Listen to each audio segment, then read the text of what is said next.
Bueno, buenas tardes. Espero que se agreguen los que faltan todavía. ¿Me escuchan? ¿Ok? Sí, doctor. Ok, me escuchan. Bueno, el día de hoy vamos a tratar de compartir dos temas, ¿no? Yo hubiera querido que estén todos, pero no se va a poder. Según el criterio de la universidad, pues que tengo los dos grupos y tengo que volver a repetir estas dos clases. Después, ¿cuál es lo que normalmente eh, hacemos nosotros con respecto a la clase de teoría? Y se los explico, ¿no? Generalmente siempre enfocamos, y ya les he comentado de que como médicos, nosotros tenemos que tener ser íntegros en el diagnóstico de todo, ¿no? Así que siempre las primeras partes les pongo anatomía, un poco de fisiología, que eso no viene en el examen, ¿no? Pero para que se den cuenta de que a veces tenemos que conocer ese tipo de cosas y la fisiopatología para darnos a entender qué pruebas de laboratorio voy a tomar. Porque no es solamente decir, le pongo ahí un hemograma, una hemoglobina y se acabó el asunto. No es la idea esa. Y por esa razón que voy a empezar con la clase que debí dar ya como especie general, la clase inaugural, para que ustedes vean más o menos el enfoque de las cosas y de lo que nosotros como médicos, patólogos clínicos también tenemos de comienzo, ¿no? Y poder enseñarles esto. Les voy a pasar esta clase inaugural y unos minutos poder invocarnos también acerca de esto, ¿no?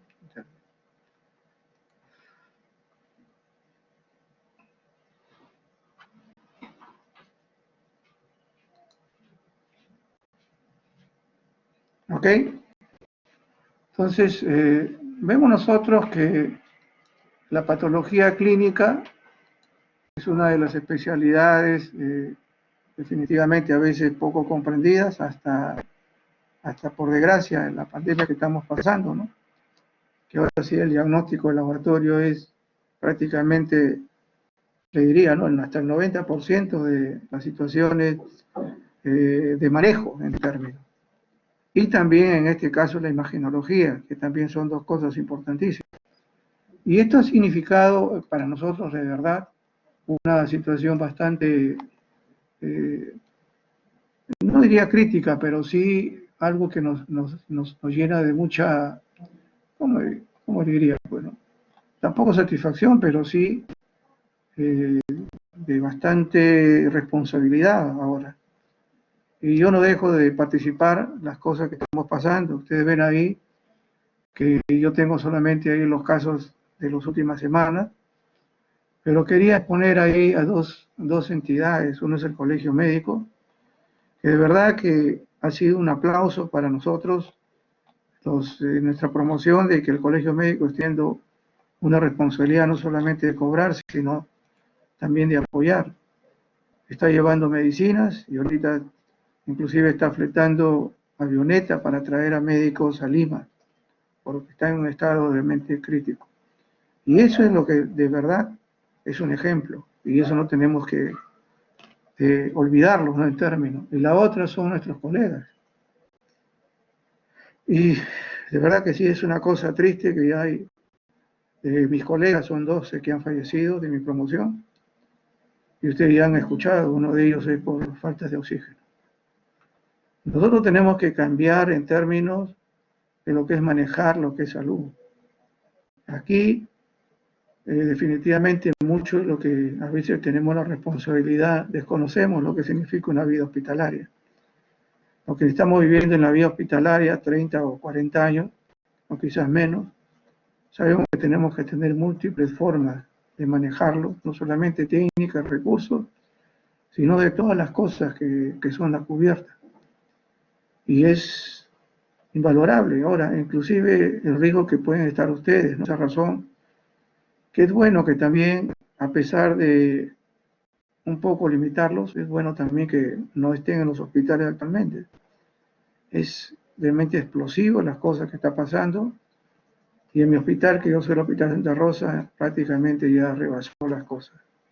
Y como es un hospital bastante central en un sitio como es Pueblo Libre, yo lo veo demasiado peligroso en términos, ¿no? Como si fuera un núcleo, una situación de bomba. Ojalá que esto se solucione porque hay un local muy cercano que es el INAVIF, que definitivamente es un local que podría ayudar mucho, no solamente al manejo actual, sino también de muchas especialidades que actualmente tiene el hospital. El Hospital Militar General, nivel 3, pero no tenemos el espacio para manejar las cosas. Entonces, para mí es un reconocimiento a todos mis colegas.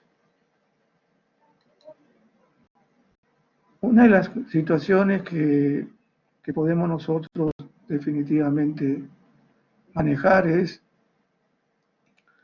que la especialidad nuestra, y también es una de las cosas que estuvimos comentándolo ya con otros colegas, nos falta mucho. Casi todas las especialidades tienen algunas subespecialidades, ¿no? Pero acá en nuestro medio, a pesar de tanto, nosotros no contamos pues con virólogos. Y eso debería haber sido definitivamente, ¿no? Microbiólogos clínicos, creo que hay uno o dos que no están aquí preparados en términos, ¿no? Son de otros países. Y acá deberíamos tener eso. Hay muchas subespecialidades nuestras y que definitivamente hubieran ayudado mucho. Ahorita mi hospital está haciendo también biología molecular, pero no tenemos tampoco tanto la infraestructura como los profesionales suficientes para eso. Y esto debió también manejarse de manera diferente, ¿no? Yo creo que ya es tiempo de tener subespecialidades que nos ayuden a manejar completamente cualquier cuadro. Pero ahí lo tenemos nosotros, lamentablemente.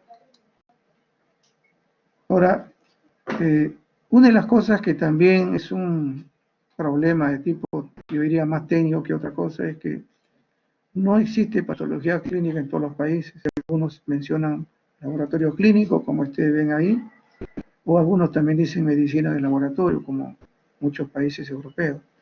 Entonces no tenemos una unidad de lo que significa nuestra especialidad. Por lo tanto, también, a pesar de que nuestra responsabilidad es muy alta con respecto inclusive a patologías como la que estamos viviendo, no tenemos una unidad de criterio de cuál es nuestra especialidad en general a nivel mundial, como lo tienen otras especialidades. Y nosotros vemos que hay una importancia, ¿no? Esa importancia definitivamente es que todas las especialidades necesitan de nosotros. Y eso no puede darnos la importancia a nosotros, sino el hecho de que todos somos necesarios. Yo les he contado ya a un grupo de mis alumnos de que quizás mi experiencia son de 30 años de trabajar en laboratorio de emergencia. Y por lo tanto, eso me ha permitido conocer múltiples patologías de todas las especialidades, incluso las oncológicas. Entonces, una de las situaciones es que sí veo que hay una necesidad tremenda de nuestra responsabilidad de dar muy buenos datos. La patología, pues, es una especialidad para nosotros todavía joven. Y si les contara, ¿no?, de que yo pertenezco a la primera promoción de San Marcos de patología clínica. Antes era todo unido, ahora de hace unos años, ¿no?, que ya tenemos nosotros como especialidad. Y eso ha permitido que se fortalezcan muchas áreas también, porque las áreas son banco de sangre, microbiología, hematología, lo que es laboratorio de emergencia, inmunología especial, biología molecular, programas que corresponden al programa de control, como tuberculosis, programas también de HIV. Todas esas cosas que son manejables.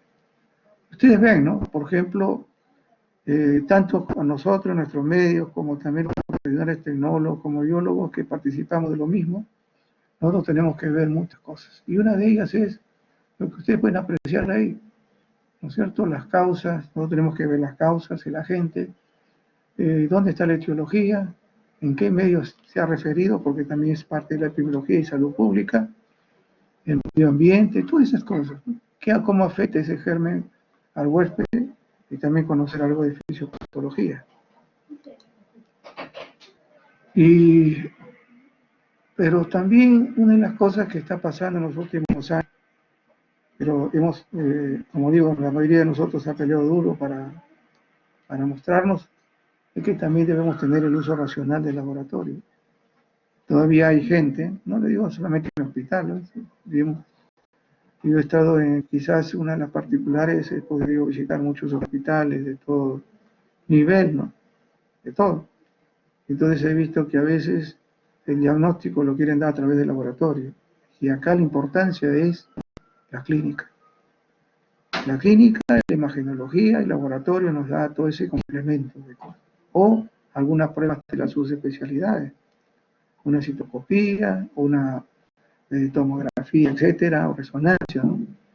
Pero vemos nosotros que todavía hay personas que no queremos pensar como médicos y asumimos a veces algo que puede estar mal, porque a veces utilizamos recursos analíticos de lugares que realmente no tienen mucha competencia, como ha sucedido y suceden a veces cuando llega esto a los hospitales.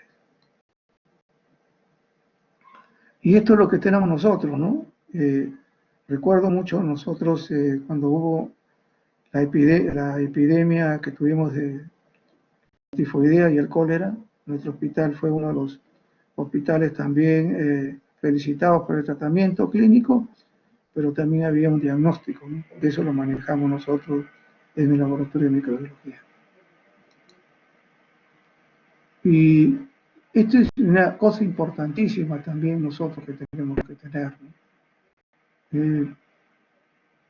La información microbiológica nos ayuda a nosotros a mantener cuidado epidemiológico. Eso nosotros lo hacíamos en estos últimos años. Hacíamos cada 3 o 4 meses los servicios y hacíamos control también bacteriológico, inmunoepidemiológico, microbiológico en términos de algunas enfermedades que ya con eso el hospital podía implementar algunas medidas de seguridad para el paciente. Y esto es lo que ustedes han visto. Nos vamos a tener una clase de teoría acerca de esto. Algunas cosas que ya separé para mostrarle y sobre todo hablar ahí bastante acerca del diagnóstico en caso del coronavirus. Que acá definitivamente, ya usted lo sabe, no es novedad. Este es un virus que tiene más de 20 o 30 años de estudiado, ¿no? Y las mutaciones se van a dar constantemente y eso también médicamente lo sabemos. Y no quería pasar también desapercibido porque a veces nosotros solamente nos vamos a que quiero hacer un diagnóstico hematológico, clínico, medicina, y todos les tenemos respeto, ¿no? Pero hay mucha gente, muchos médicos, que inclusive se formaron como médicos clínicos y luego entraron al laboratorio por multitud de razones de diagnóstico, ¿no? Y ustedes ven ahí algunos nombres que realmente son importantes, nunca olvidarlos, ¿no? Y a veces en el laboratorio lo tenemos, ¿no es cierto? Todo lo que han construido, igual Fleming, acerca de no solamente los estudios de linfocitos, sino también hasta de los antibióticos, y algunos que han estudiado también las situaciones de anatomopatológicas. Y eso lo agarra a la parte clínica y hace un diagnóstico importante. Ahí vienen otros nombres, y definitivamente que algunos, uno diría, no, pero ¿qué es? Los coloraciones se han ayudado tremendamente. Antes no se sabía que el germen era gran positivo, gran negativo. Y eso ahora lo sabemos porque estamos estudiando resistencia antibiótica.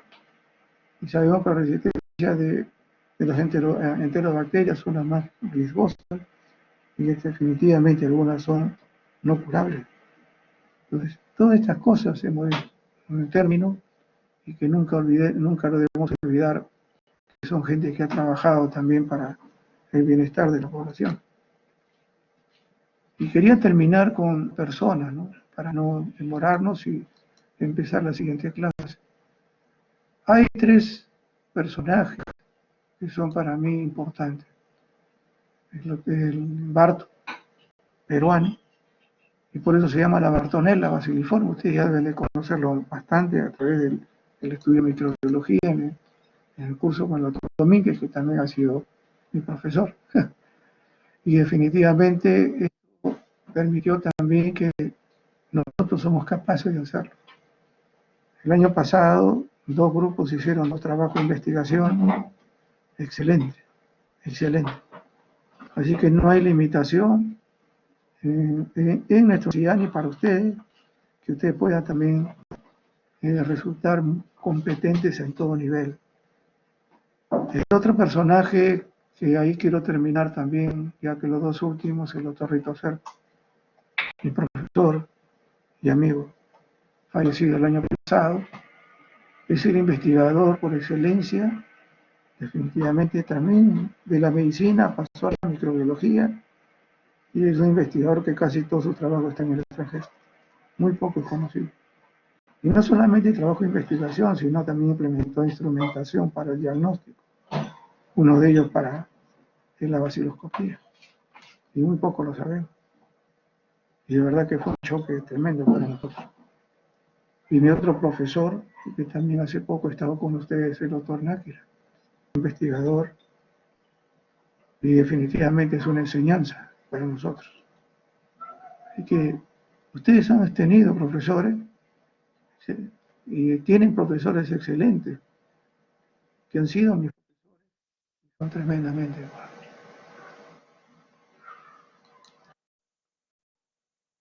Y ahí vienen otros más, ¿no?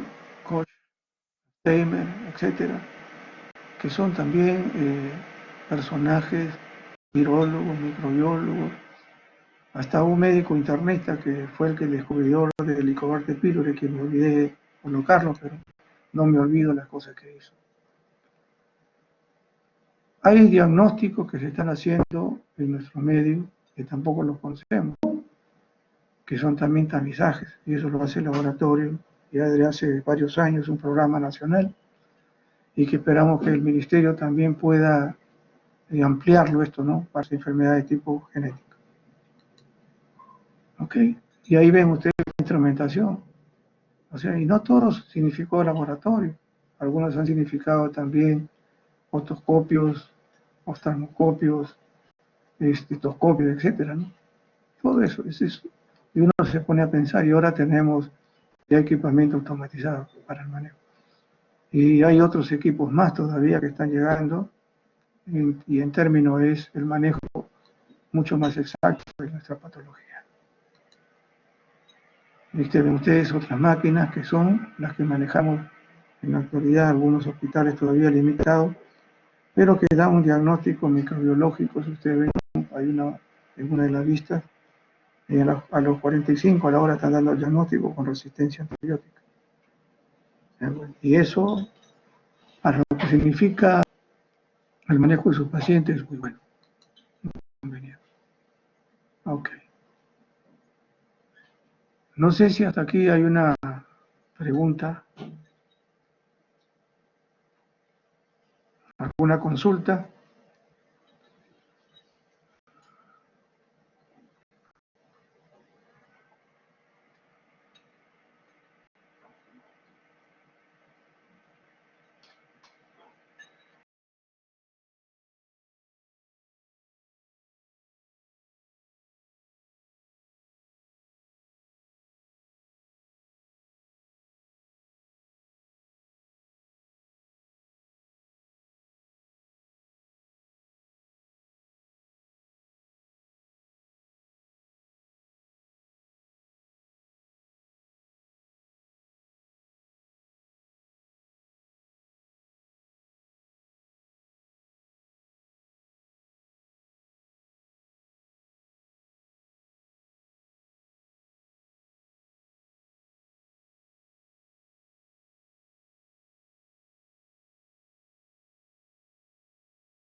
Ok, a pesar de que no nos escuchamos todavía, porque todavía estoy... y también hay una cosa, yo a pesar de que no me lo han dicho, pero como he visto que ha habido dificultades con muchos maestros, inclusive nosotros recién que estamos asumiendo el manejo de esto, yo la disculpa del caso, ¿no? Yo sé que ha habido dificultades con otros cursos. También nosotros estamos tratando de ver cómo relacionarnos más con ustedes, pero en definitiva, este es algo de que yo creo que esta semana ya estaremos puliendo las cosas, la siguiente semana estaremos mejor. Y esto va a significar pues que tengamos más relación de comunicación. Esta semana estoy hablando demasiado, entonces hoy día tengo clase hasta las 10 de la noche, así que vamos a ver cómo terminamos esto con tranquilidad. Hay una situación que, eh, y, eh, y como le digo,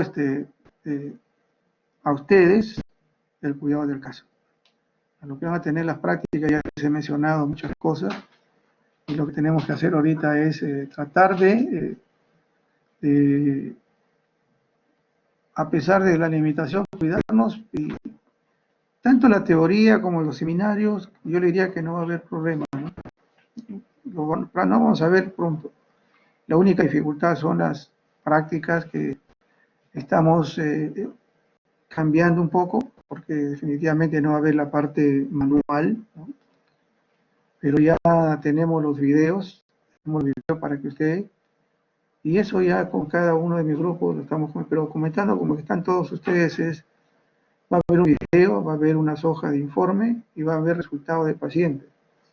Entonces, si hay alguna dificultad o una demora, como puede haber en momentos, ¿no? Porque estando a veces junto a ustedes, siempre yo les y las doctoras nos colaboramos para ayudarlos y poder hacer un diagnóstico, porque la idea es que cada hoja de informe llega a un diagnóstico. Si eso no sucede, ya conversaríamos de que esta parte de manejo del diagnóstico puede significar la próxima semana, o sea, ya me entregaría sus trabajos, ¿no? En términos. Pero eso ya lo vemos, ¿no? Si en las primeras tenemos esa dificultad, podemos cambiarlo, y por eso que estoy pidiendo tanto que hablen con el delegado, si hay alguna dificultad y un manejar mejor, nos lo digan. Eso es bueno. ¿Ok? Entonces, para no demorarnos y descansar un poco, porque tengo que tener acá con 4:15, tengo hasta las 5:10. Yo sé que ha habido algunas cosas dentro de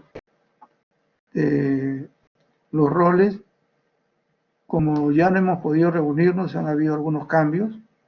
Generalmente los días martes yo hago las teorías y los días jueves lo hace la doctora Cintia Márquez. Entonces yo voy a tomar estas 2 horas, así que entre nosotros no más queda. Ok. Bueno, entonces no se asusten que hay como 120 diapositivas. La idea no es esa, sino es que para dar un esbozo de todo el libro. Bueno, y ahí es una de las cosas tremendas y buenas que podemos nosotros tener. Eh,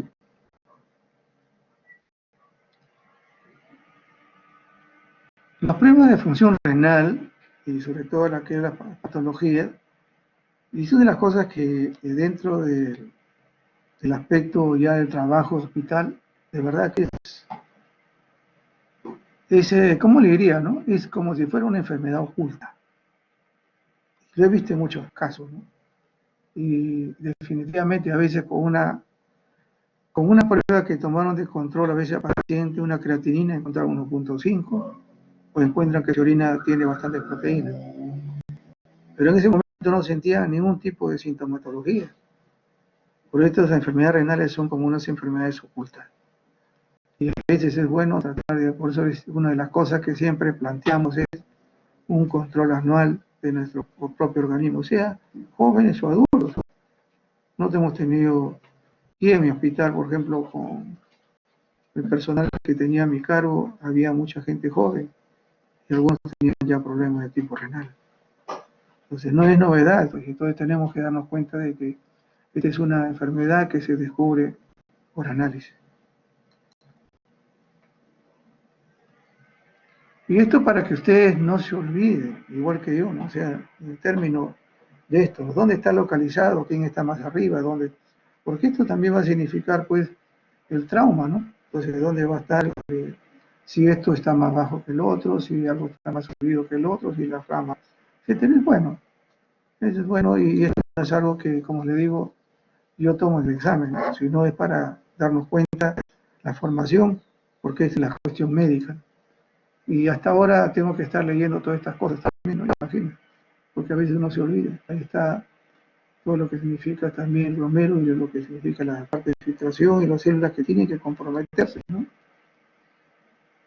¿Okay? Todas estas cosas son importantísimas porque ahí están los porocitos, que son, entre comillas, una de las causas también de estas lesiones, porque acá en estos lugares también se depositan los inmunocomplejos. Y ahí ven ustedes la lámina de patología, me encanta mucho la histología, no lo pongo mucho porque si no es una confusión, pero a mí me encanta mucho las láminas de histología. Ahí está. Siguen ustedes ahí con las láminas de anatomía, un poco de fisiología y términos, ¿cierto? Todo esto para que ustedes los tengan también en su mano en cualquier momento. ¿Cuál es la función importante del riñón? Y esto lo vemos en los análisis, ¿no? Cuando a veces sube la creatinina, ¿no es cierto? O hay, y no es solamente en cuenta, sino encontramos un olor a amonio, ¿no? O sea, a orina, como decir, ¿no? Amoníaco, etcétera. Entonces, damos cuenta que hay el riñón debe tener perfección para eliminar sustancias. Le mencionaba que la orina actualmente, que es una de las muestras biológicas importantísimas, ahorita ya hay como 45 enfermedades que se descubren, enfermedades genéticas, tumorales, etc. Hay trabajos acerca de eso.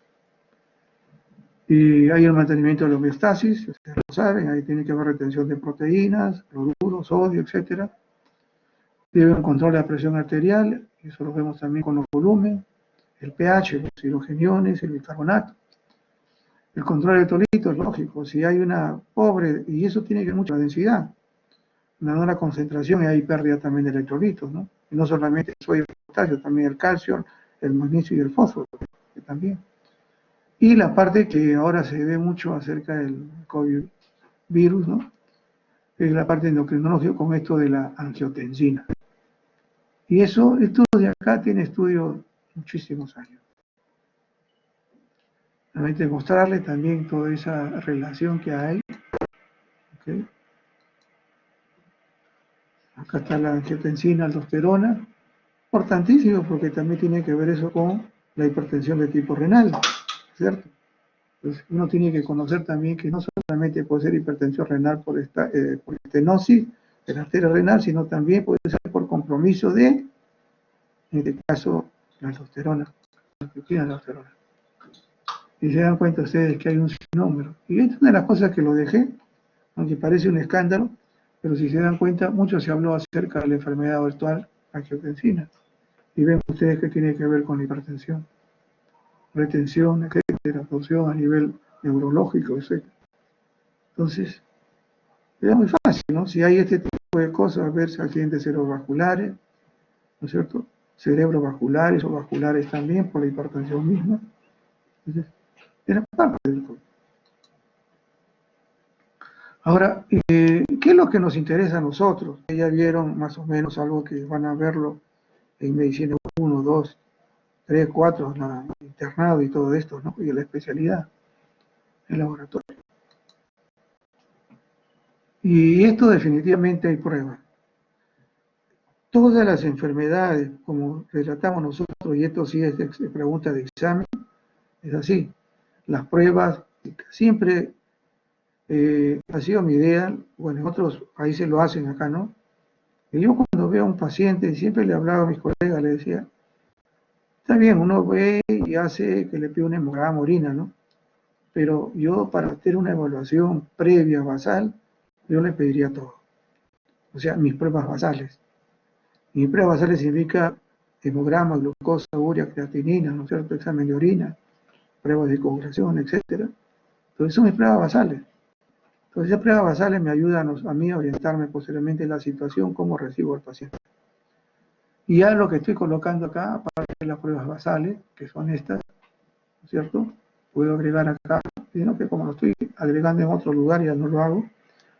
Y estas son las pruebas que deben realizarse para, en este caso, los pacientes renales propiamente dicho. Y eso no va a cambiar, definitivamente.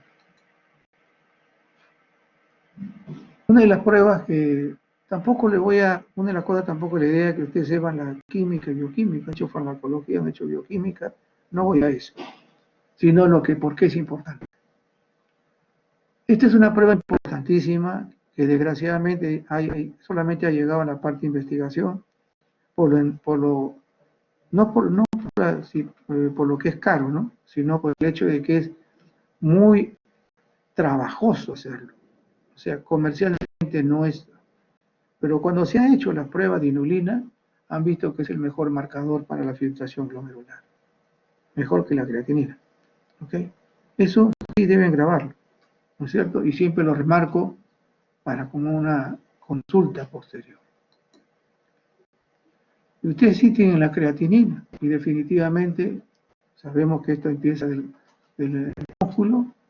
También hay elementos que se manejan también en el cerebro y otros órganos, ¿no es cierto? Y ahí, acá sí es uno de los grandes dificultades que a veces podemos tener, ¿no? En el término de que son los valores. Y para nosotros antes era 0,5 hasta 1,5, hasta que el nefrólogo militar me dijo que no. Entonces, esto tiene que llegar a menos de 1,5. Entonces, ha cambiado, como ha cambiado muchas cosas de marcadores también, cardiovascular, etcétera. Los valores también del colesterol, la hipertensión también ha cambiado. Entonces, algunos mencionan 1,2, 1,3. Yo he puesto ahí 1,3. En algunos casos, las variantes por edad, sexo, niño, etcétera, embarca también del 0,5 a 1,2. Pero dejémoslos ahí, porque generalmente nosotros tratamos más a adultos. Dejemos acá de una creatina 0,9 a 1,3. Para que esto nos ayude también cuando hagamos nosotros el trabajo de depuración de creatinina, porque es una práctica también de laboratorio. Entonces, ya tenemos dos, y esto también es una prueba que nos ayuda también a ver la filtración, ¿cierto? Ojo, pero ya hemos visto ahí que definitivamente la mejor es la inulina, este es por segundo, pero como esto es usado frecuentemente, esto nos ayuda a verificar eso de la filtración. Entonces ya tenemos una prueba muy importante, la inulina, pero una prueba usada y que sí definitivamente nos ayuda a la filtración y ver toda la depuración es la creatinina. Ustedes ven ahí algunas fórmulas, existen 14 fórmulas. Y esta es una de las cosas que yo sí les digo como ya los años que estoy, es que a veces la creatinina puede ser normal en todo nivel y sale que la depuración está bajísima, ¿no? O sea, hay elementos que no dan concordancia. Por eso muchas veces se está manejando ya multitud de fórmulas, el sexo, el peso, etcétera, ¿no? Pero dejémoslo ahí para no complicarnos porque es un asunto ya de laboratorio que tiene que solucionarlo, ¿no es cierto? Y el clínico tiene que pedirnos cuál es la evidencia de una prueba, no la cuestión técnica. La urea, que es una de las pruebas también importantes, ustedes pueden verla ahí, está producida por el hígado, etcétera, y esto también significa cuando hay un problema hepático, ¿no? Una encefalopatía hepática, también hay una insuficiencia hepática, la urea, la creatinina no. Entonces ahí vemos una diferencia, ¿qué está pasando con nuestro hígado? Y ustedes ven ahí, ¿no es cierto? Ven ahí que hay un aumento cuando hay aporte proteico, porque esto generalmente está generado por las proteínas, ¿no? El metabolismo, también cuando hay sangrado, también cuando hay consumo de tetraciclina, también hay un aumento, y disminuyen estas dos evidencias, ¿no? Cuando hay paciente alcohólico y cuando hay hepatopatía crónica. Los valores también los estoy dejando ahí, de 20 y 40, porque es importante que ustedes lo tengan.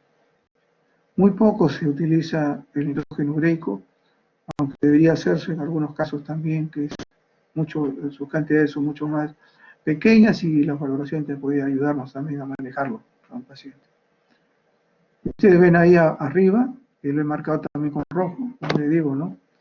O perfusión renal, ¿no es cierto? O sea, el volumen. Un bajo volumen circulante aumenta la reabsorción. Y hay una disociación, creatinina normal o ligero aumento con una urea alta, ¿no es cierto?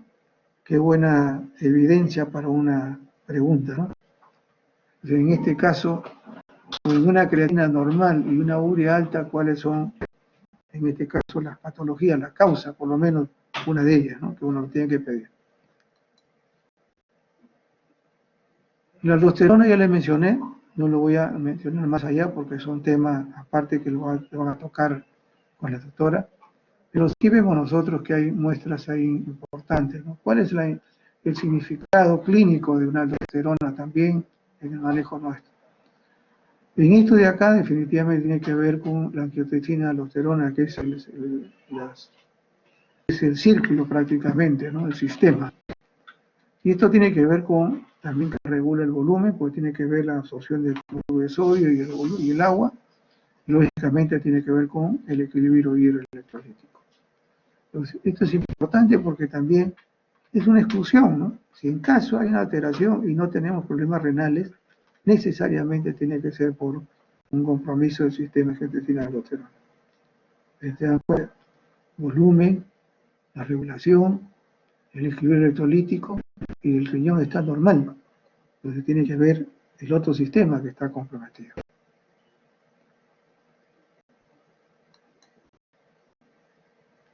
Ahora, solamente mencionarle esto no es para que, conocer las 20.000 cosas, ¿no? Definitivamente no es la idea, ¿no?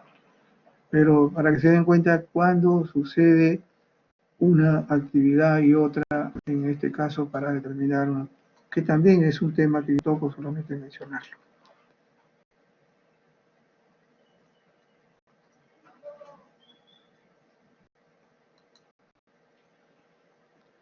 Esta es otra de las pruebas que diría que se está influenciando más. Yo sé que en el Seguro Social lo tiene ya con bastante más frecuencia, ¿no? Y como te digo yo, ¿no? Nosotros no vamos a decir si dónde salió, de que está prohibido, de que sea en esto, no. Lo que me interesa es por qué lo voy a usar, ¿no es cierto? Pero ya les he dicho, siempre la anatomía y fisiología es importante porque eso me va a ayudar a solicitar las cosas. Y acá definitivamente hay una indicación que dicen también los mismos nefrólogos, ¿no?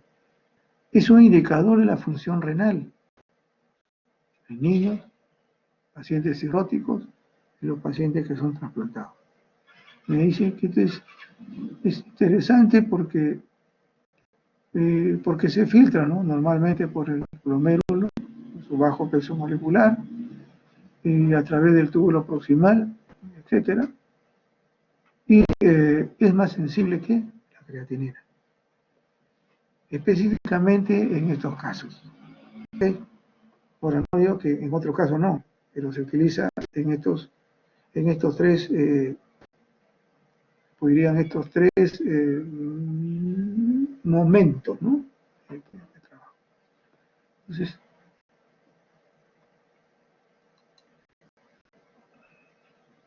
y ahí nomás. No sé si habrá alguna pregunta, alguna consulta o seguimos por adelante.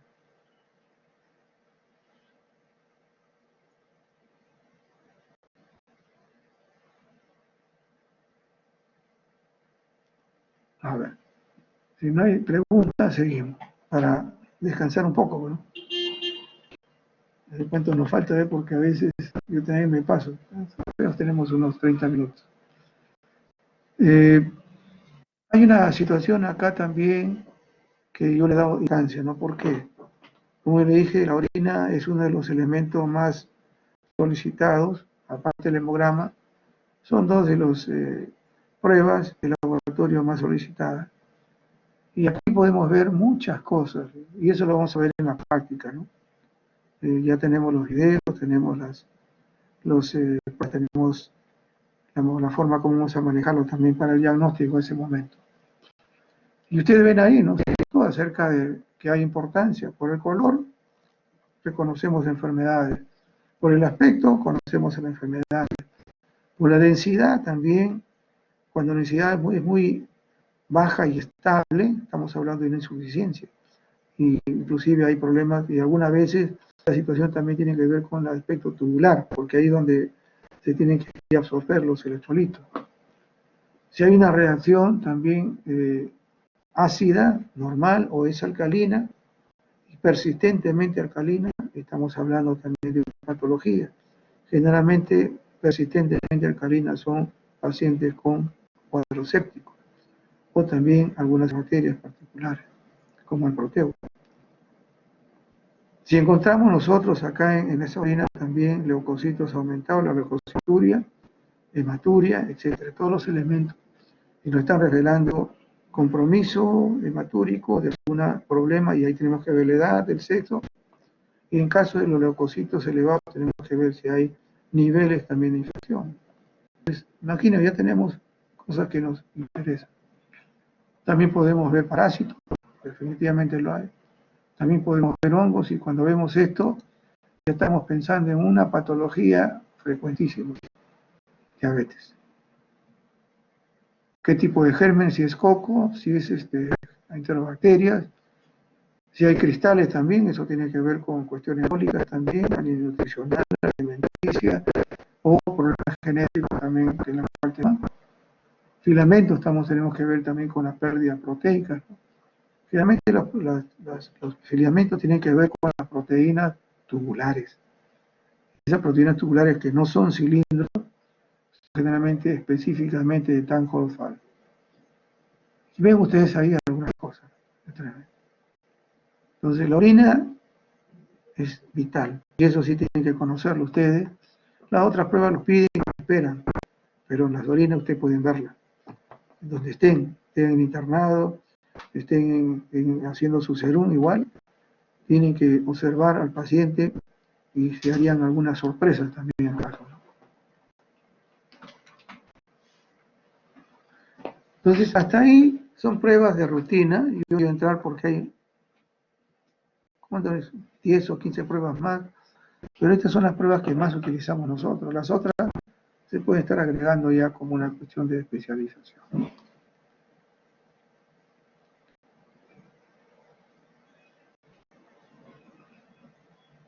¿Alguna pregunta? Y ya la próxima semana estoy preguntando, ¿no? Por si acaso, y que tiene que acostumbrarse, porque la única forma de aprender es, yo no tengo ningún inconveniente si tenemos el tiempo volver a incidir, ¿no? Pero una de las cosas que le digo a todos los alumnos, no solamente a ustedes por si acaso, yo remarco las cosas que para mí es importante, con colores, con alguna cosa yo los remarco. Entonces eso sí, definitivamente todos tienen que saberlo. Acá no es que yo no sabía esto, ¿no? Hay que saberlo. Y eso es lo importante. Una de las cosas que nosotros vemos, y voy a tomar un poco de líquido porque también es, ¿no? Es que hay esta prueba que la podemos manejar en una cinta de orina, pero tanto la hematuria, les digo así como una cuestión ya de importancia, tanto la hematuria como las proteínas que le diagnosticamos en una cinta de orina y la vemos en un examen de orina completa, tiene que ser verificada.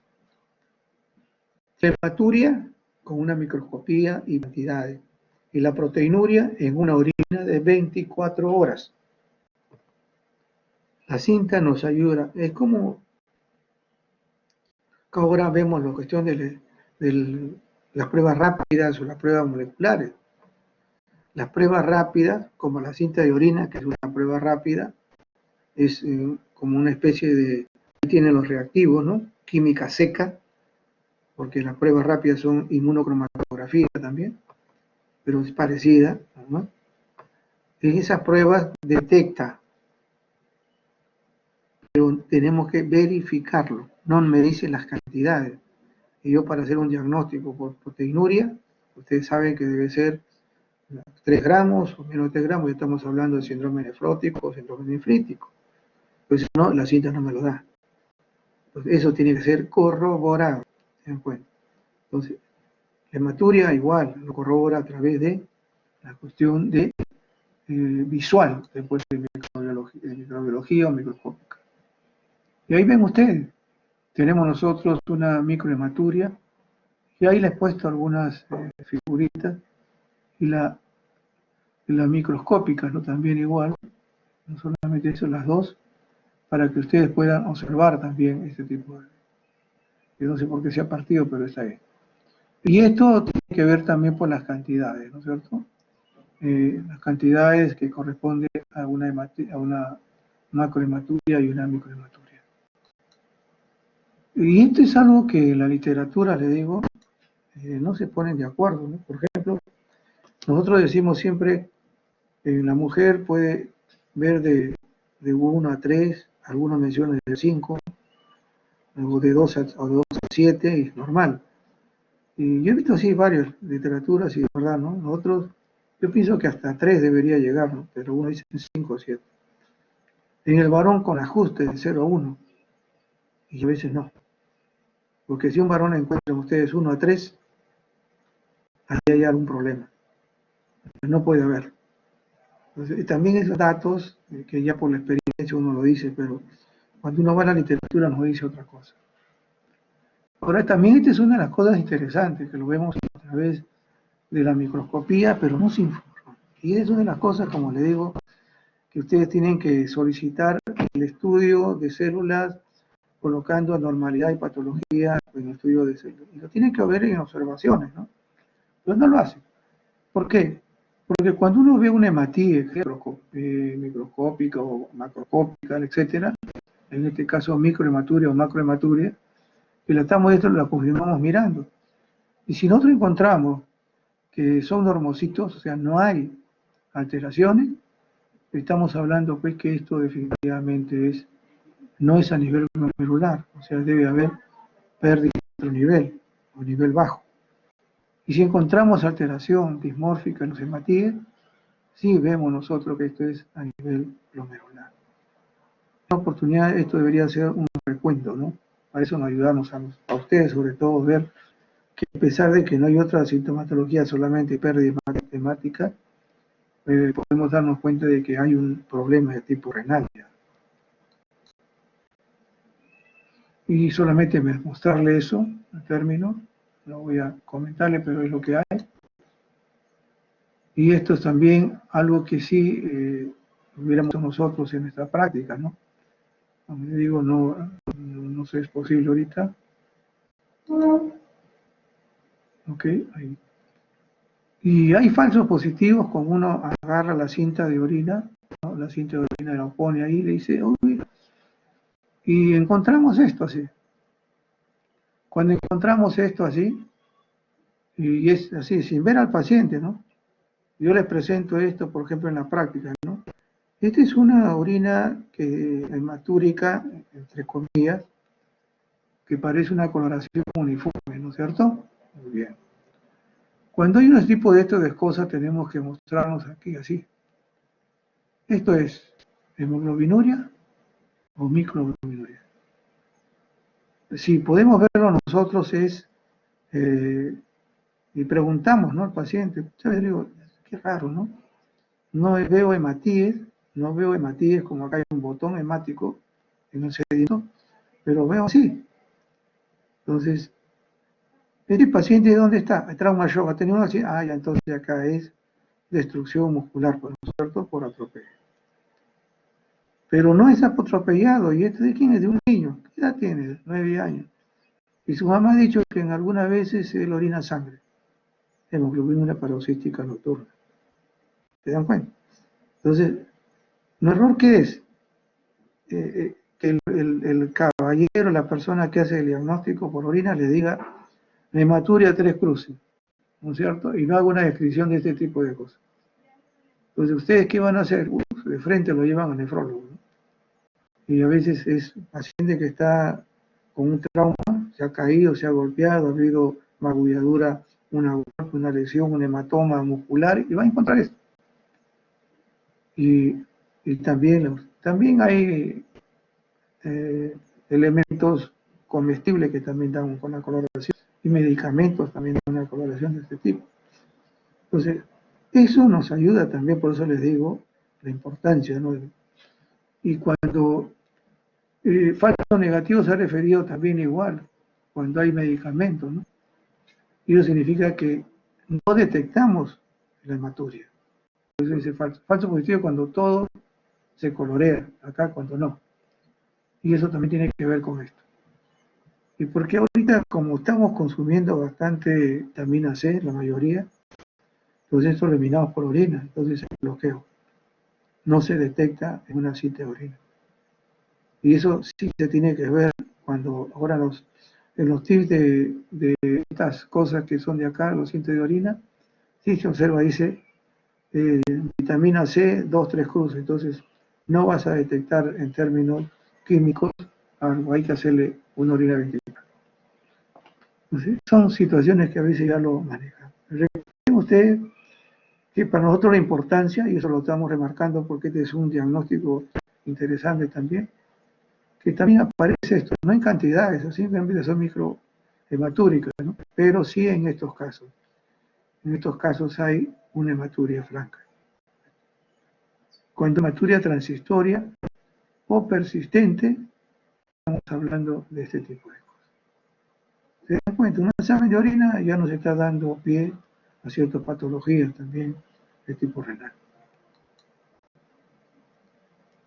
Y esto solamente para mencionarles, no voy a tocar mucho de esto porque acá hay láminas de anatomía patológica, pero recuerden, cuando no tenemos un diagnóstico evidente, pero vemos hematuria, esto, aquí tenemos que derivarlo pues al cirujano para que nos haga, o el nefrólogo mismo, una punción tipo renal y para poder ver una histopatología también y ver alguna patología que tiene que implicarse en este tipo de signos o maldiciones. Y hay dos, ¿no? Yo de verdad, yo lo desconocía porque no lo tratamos así como lo estamos tratando nosotros, y veo que esta es una de las hematurias frecuentes, dice, a nivel de Europa, la tipo A. Y eso tiene que ver con estos depósitos de inmunoglobulina A, ¿cierto? Entonces, se deposita esto por alguna razón y provoca pues la vida de los hematíes en términos de una lesión glomerular. Pero esto no solamente tiene que ver con eso, sino hay otro tipo de patología y tiene que ver con lesiones maculares acá y lesiones también en los glomérulos que vemos nosotros acá, fibrosis, etcétera. ¿Y cuál es el antecedente de esta patología renal? Que siempre va a aparecer después de un proceso respiratorio. Y va a haber una... Ahora, esto sucede en jóvenes y en niños, ¿no?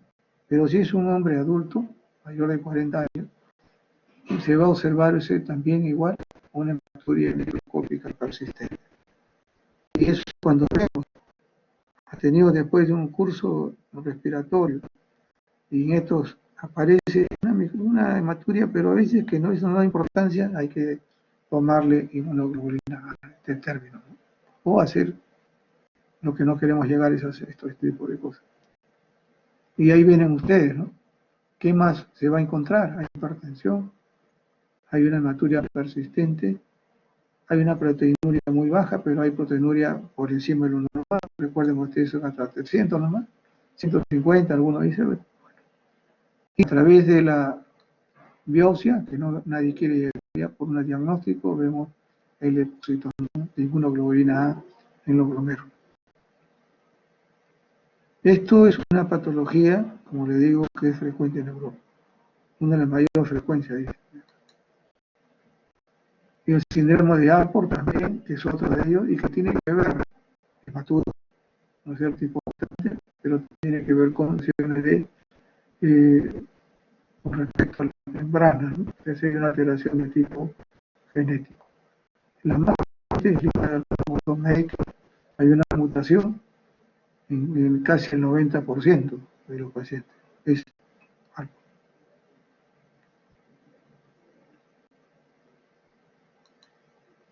Bueno, no estamos tocando esto, sino lo que me dio pie es que son cosas que esto no lo conocía muy frecuentemente, ¿no? Estas son lesiones de Alport a nivel ocular, sordera, etcétera. También implica no solamente hematuria, sino también infección respiratoria, proteinuria, hipertensión arterial. Aparte de las lesiones de sordera y aparte de las lesiones oculares. Ya saben que una hematuria no solamente se da en estos casos, ¿no es cierto? Hay muchos. Y eso tenemos nosotros en términos. Y cada estos dos casos que estamos viendo, aquí es el dosaje, aparte de toda la batería que hay que hacer, el dosaje de este nivel de inmunoglobulina A, y acá de hacerle el nivel de prueba genética. Ahora, ¿pero la hematuria solamente se da ahí? No. Ustedes saben que una hematuria puede ser frecuente al nivel, una nefritis arriba, un problema de nefroesclerosis, un problema de tipo ureteral, anatómico, un problema de tipo vesical, un problema de tumores, etcétera. Todo eso ya es más frecuente, pero estas dos enfermedades son las que menos, por lo menos menos conocidas.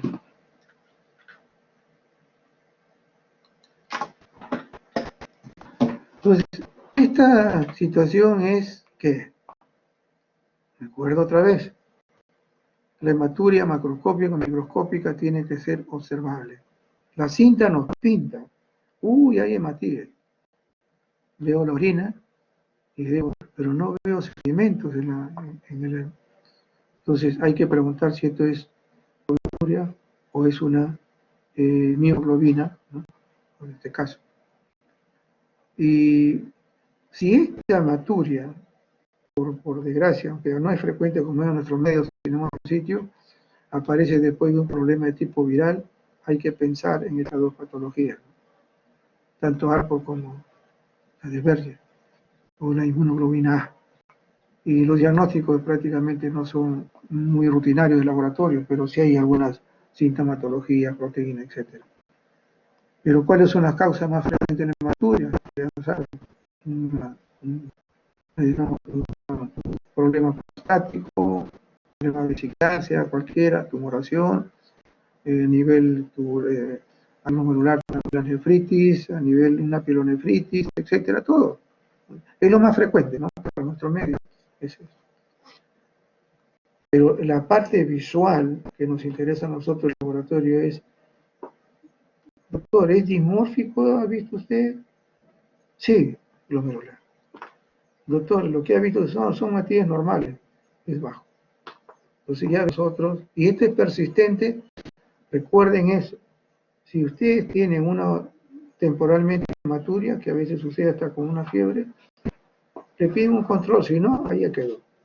Si esto persiste, o si en la segunda pues, hay que hacer una tercera, entonces hay que hacer el seguimiento. O sea, en el seguimiento está el hecho de determinar que esta hematuria sea realmente patológica, o sea, por el exceso de ejercicio, problemas mecánicos o tipo febril, o en el caso de una pielonefritis también, ¿no? Entonces, eso hay que hacer. Y un control posteriormente una pielonefritis, la hematuria, también es un ojo que hay que prestarlo, ¿no? Porque hay adición. Entonces, situaciones se dan en el hecho de poder nosotros manejar el laboratorio.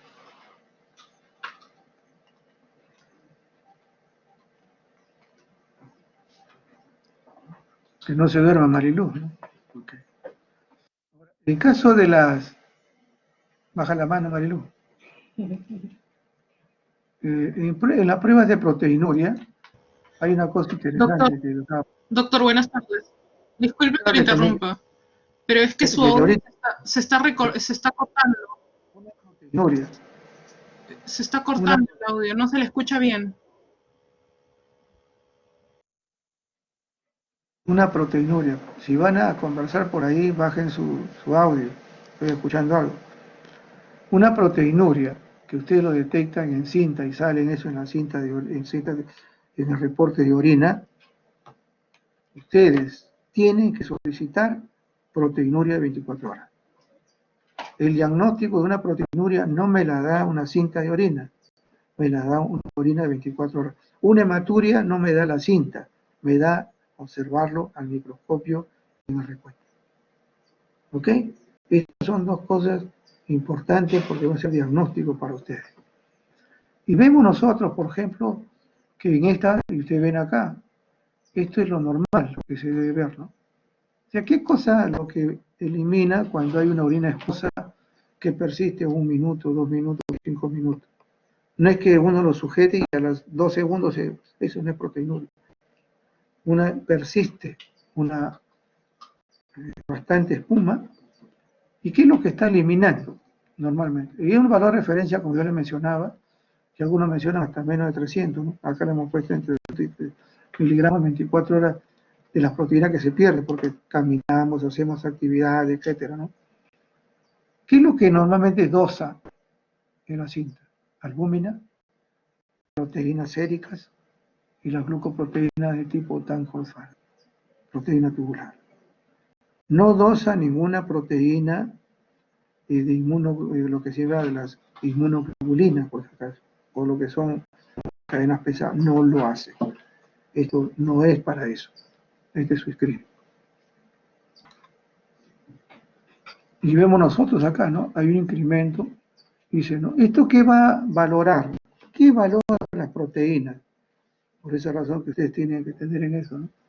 Esto es un marcador del daño renal. Esta es otra que bien marcado ahí, ¿no? ¿Cierto? Ya les he dicho, lo que ponga en color o marco, por alguna cosa será, ¿ok? Entonces, ahí vemos nosotros que hay proteínas según el tipo de lesión que te he puesto ahí, ¿no es cierto? Glomerular, filtración, etcétera. Generalmente, y esto es definitivamente uno de los problemas que tenemos en la epidemia, es la diabetes. Si es tubular, generalmente las pérdidas son microglobulinas, cadenas livianas de uno, etcétera, etcétera. Y generalmente, ¿quiénes están ahí marcados? Los diabéticos. Y si es sobreproducción de proteínas plasmáticas, que también se elimina por orina, esto tiene que ver pues con que las inmunoglobulinas que conocemos como patología, que son tantas que definitivamente se filtran, como decir, a la mala, y ninguna se resuelve. Entonces hay bastante carga. Y generalmente estos no son por problema renal, sino por producción, y muchas veces ustedes lo saben que esto es por células plasmáticas.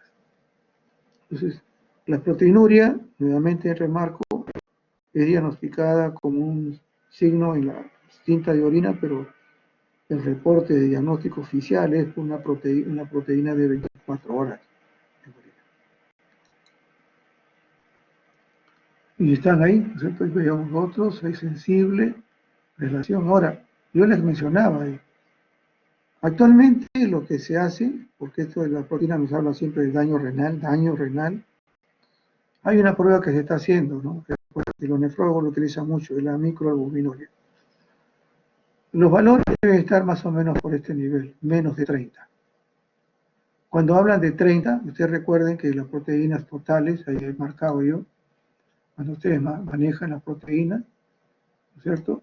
Los valores son más altos, ¿no? Y les he puesto creo que el anterior. Ahí están.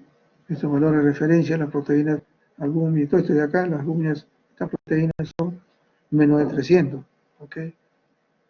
Pero hay otra prueba, mucho más específica, mucho más simple, mucho más sensible, que se le conoce como la microalbuminuria. Y los valores deben de ser 30 miligramos, menos de 30 miligramos. Cuando son más de 30 miligramos en 24 horas, hay en 2 casos, ya se conoce. Diabetes y un problema de hipertensión. ¿Y qué cosa está revelando una microalbuminuria con estos niveles? Nos revela que es un factor riesgo de insuficiencia renal terminal, porque eso va a suceder a esto, y no va a dar más o menos un proyecto de sobrevida del paciente. tienes más de 50, tienes 100, no te hemos visto casos de 1000. Este es un paciente que ya le daríamos un lapso de tiempo de vida porque ya es una lesión muy alta, muy grande. Es prácticamente más de, diría, ¿no? Más de 30, 40 veces más los valores normales. Y esto me está dando ese riesgo. ¿En qué casos? En dos específicamente. Un problema de hipertensión sistémica, que estamos hablando, y no solamente renal, también pacientes diabéticos.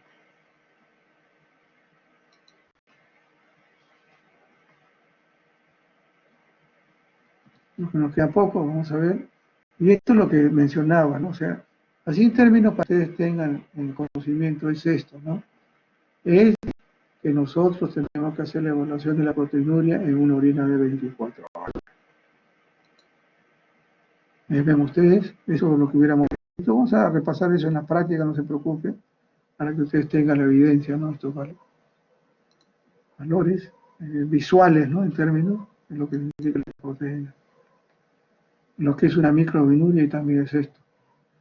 Una de las cosas, de las pruebas que se está utilizando para el daño, que específicamente lo vemos nosotros acá, hemos visto la otra es la microalbuminuria que se está utilizando como una proteína como es de tipo tubular, que también es un marcador tubular. Los nefrólogos lo utilizan por ver, ¿no? Si hay alguna lesión de tipo tubular, es lo que mencionan. Ellos me mencionaron eso, yo de verdad lo desconocía, pero esto me detecta esto, y están los valores. Entonces, si yo quiero ver un daño con respecto a ese daño renal, evidentemente por dos patologías, y si yo quiero ver un daño de tipo tubular, utilizo este elemento. Y nosotros son un número de cosas ya que he mencionado. Nos faltan unos minutos. El síndrome nefrótico, ustedes saben de que hay necesariamente formas de presentación, ¿no? Y signos, ¿no? Proteinuria mayor de 3, esto lo conocen ustedes, proteinuria, edema, hipercolesterolemia, y generalmente se da en 18. Ahora, la lesión que puede ser a cualquier nivel histopatológico, pero este es el asunto. Y estos son los mecanismos también, no sé por qué se me ha salido así, porque ya lo había, parece que he marcado otra diapositiva, pero bueno. Y hay mecanismos genéticos también con respecto a eso, al daño. Y el síndrome nefrítico tiene que ver también con oliguria, hay una hematuria, hay edema, hay hipertensión, instalación aguda, y generalmente tenemos un sinnúmero de elementos patógenos que son causa. A veces inmunofibrite postestreptocócica, no necesariamente, son múltiples, virus, hongos, parásitos, que dan este tipo de problemas nefríticos también, que como signo ustedes los conocen. Ahí está el signo nefrítico, su clínica, su evaluación, etcétera, y que tenemos que ver nosotros también con, en estos casos, como ya hay una lesión generalmente más específica por un estreptococo, tenemos que hacer, aparte de las pruebas basales, las pruebas renales, que eso no lo quito, en este caso, el ASO, antiestreptolicina. Eso nos ayuda a nosotros a ver. Y ahí está. Bueno, una de las cosas que está utilizándose, y esto definitivamente se puede dar posteriormente, ¿no? Es el hallazgo de depósitos para ver si ahorita los pediatras dicen, ¿cómo puedo hacer este tipo de problema, etcétera, etcétera? Entonces, ya no es tanto el diagnóstico, porque a veces ya el ASO hasta pasa desapercibido.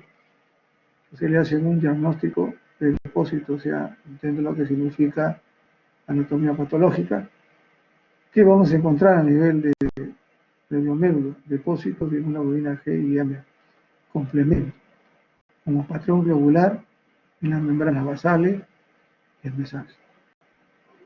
Entonces eso nos da el diagnóstico. Inclusive hay un caso clínico que vemos que hasta una de las cosas que nos ayuda también es el descenso de los complementos, que también son parte del diagnóstico. Pero aquí nos interesa mirarlo nada más y qué es lo que puedo agregarle, ¿no? Acá le agrego el ASO, y en todo caso valorar el nivel de lesión con una prueba de biopsia, en este caso renal.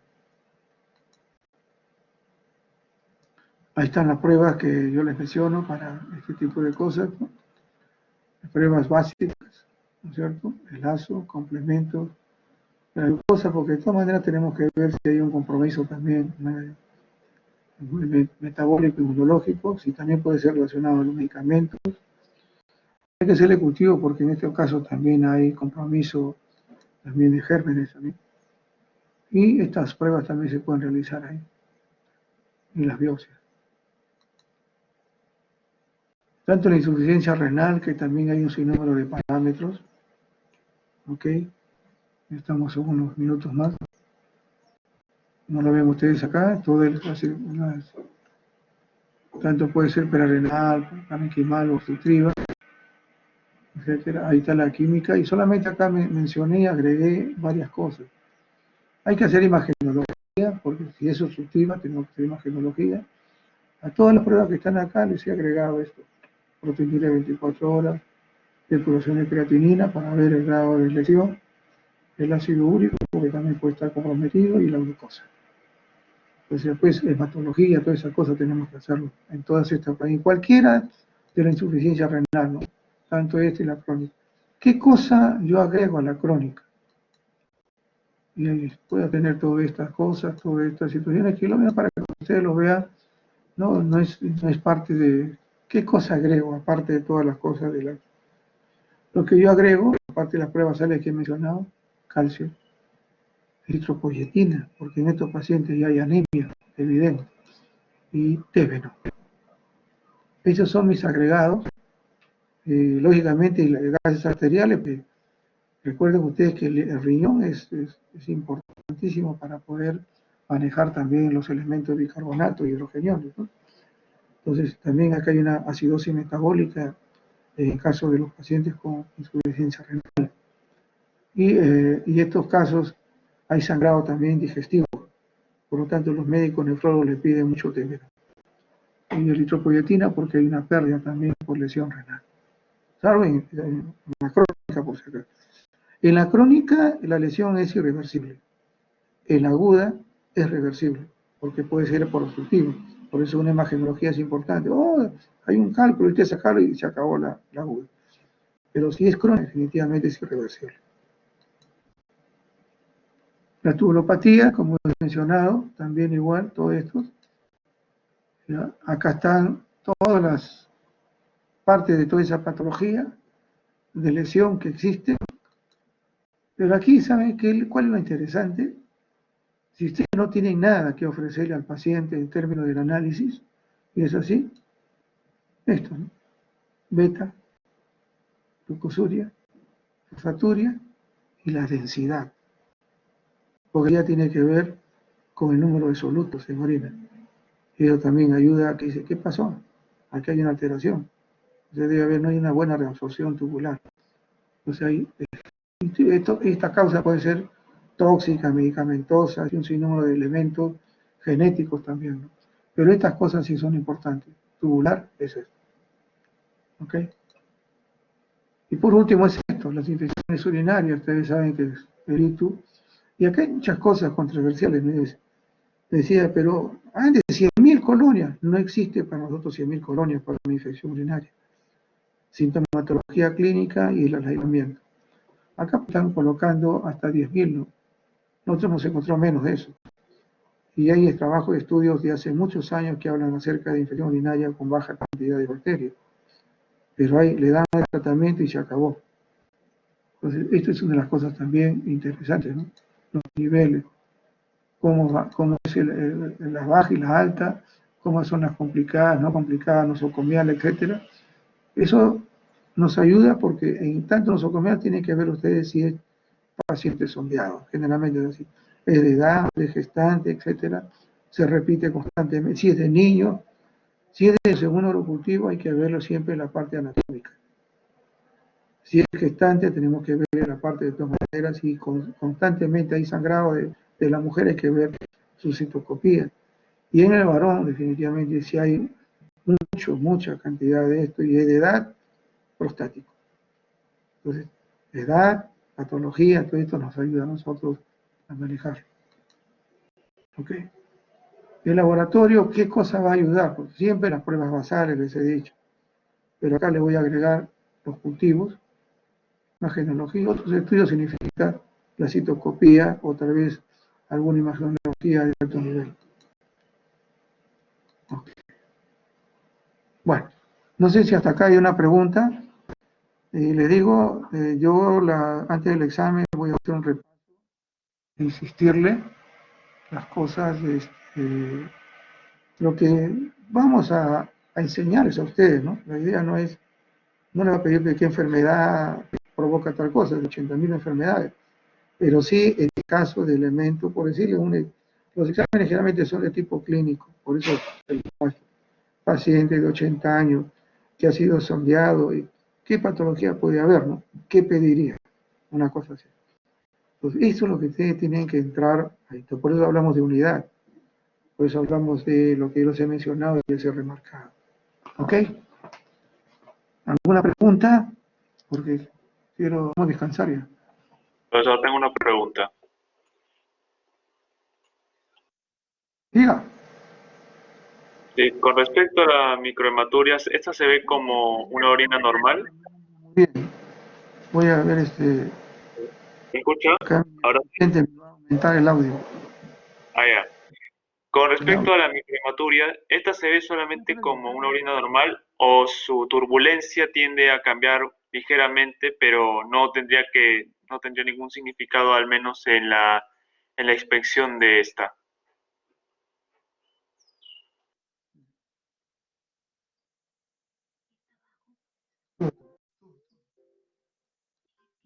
Dime, otra vez, pero por favor, Ilan. ¿Me escucha bien? Sí, ahora sí, ahora sí. Ya. Si la microhematuria, al momento de examinarla, ¿esta tiende a cambiar la turbulencia o solamente se ve como una orina normal y solamente se puede determinar por el microscopio? La microhematuria generalmente es microscopio. La microhematuria sí es la que detectas tú mirando y a veces hay unos rezagos, etcétera. Pero esto, de todas maneras, implica de que las cantidades de hematíes que existen, yo pienso ahorita, fijando así, ¿no? Debe ser más de 5. Menos de 5 es normal. Algunos yo le he dicho en la literatura van a encontrar uno de 1 a 3, de 1 a 5, algunos van a decir de 1 a 7.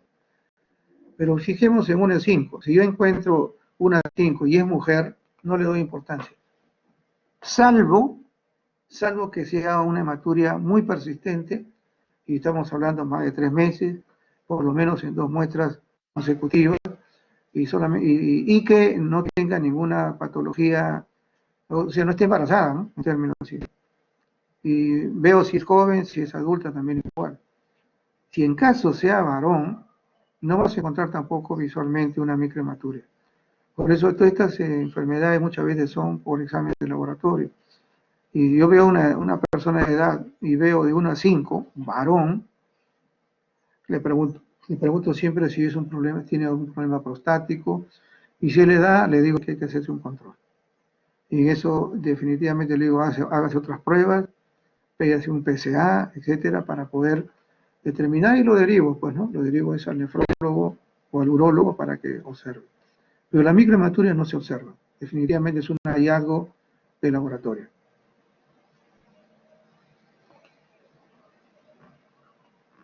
¿Alguna otra pregunta? Gracias.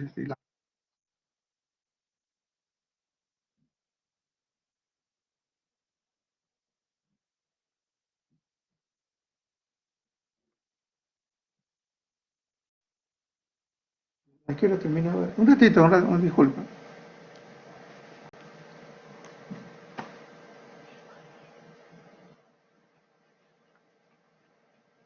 No, el laboratorio vamos a hacer de todas maneras, ¿eh? Porque hoy día tenemos nosotros la primera clase de laboratorio que significa los aportes de la bioseguridad.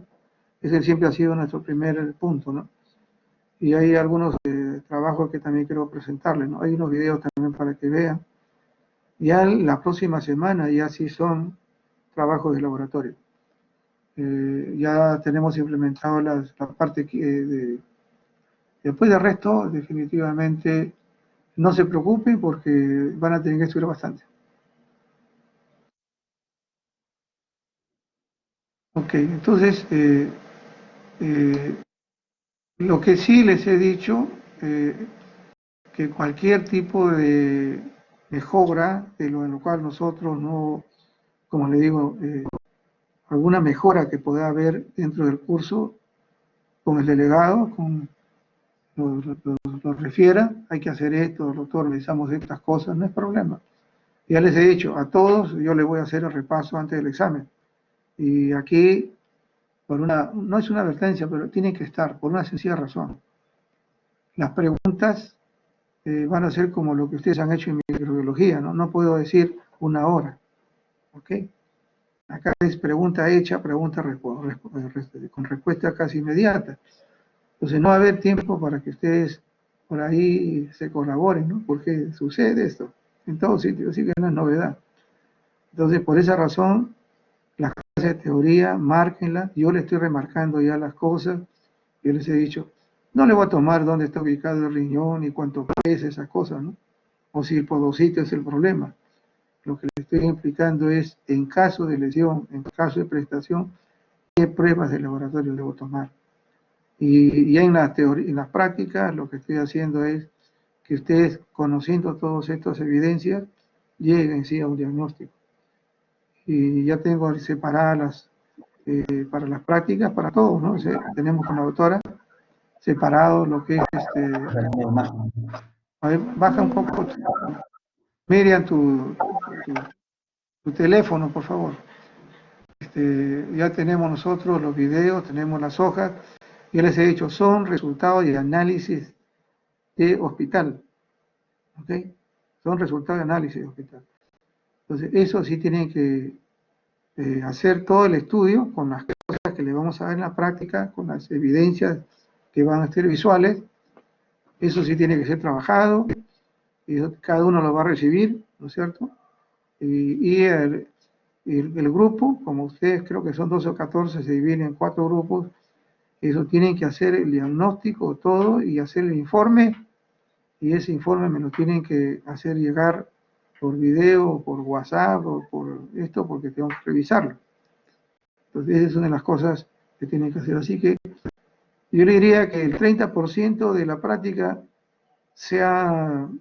no digo que se ha perdido, pero sí se ha limitado, pero el resto sí se está quedando, porque así es. Lo que ese 30% quizás hubiera sido el hecho de estar apoyándolos a ustedes y pensando juntos, ¿no? En términos, pero definitivamente así es, pues, ¿no? Tenemos que manejar las cosas de manera diferente. Creo que tengo clases con algún grupo de ustedes o ya no. Pastor, ¿sí? Voy a ver quiénes están, por favor. Mire, voy a estar, por si acaso, ¿eh? Ahora estoy siendo un poco tolerante, porque supuestamente eran más alumnos, ¿eh? Y ahorita tengo 67. ¿Ya? Y recuerden ustedes que como ahora nos piden tener todas las cosas por net, grabado y todas esas situaciones, entonces si alguien por ahí, yo lo llamo porque la próxima semana estoy preguntando también, y también lo tengo en la práctica, o sea, y está definitivamente excluido de esto, y el 30% de inasistencia igual a través de esto, significa que ustedes no pueden dar examen, ¿no? Eso también está en el sílabo. Bajen el sílabo, lean el sílabo, vean que hay otra forma de calificación, hay otras demandas también con respecto a los trabajos de investigación al final, y esto va a significar pues que ustedes tienen que, ahora que estemos ahí nosotros en casa, tenemos que ponernos un poquito, ¿no? Porque al final no hay que perder el tiempo, ahorita se dan cuenta de las cosas que están pasando y apenas ustedes en unos 3 años más, de frente van a ir a trabajar en algún establecimiento definitivamente, y hay que tener todos los elementos, ¿no? Médicos a las manos. Un un ratito, por favor, un ratito.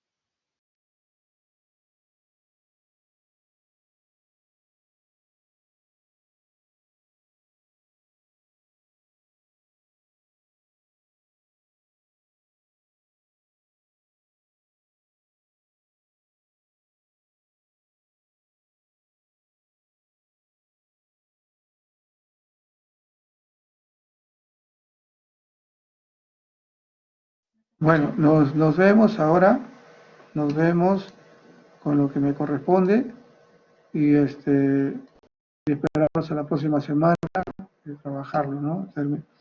Y que el delegado me mande también la relación de los que han asistido, los 66, nada más, no más.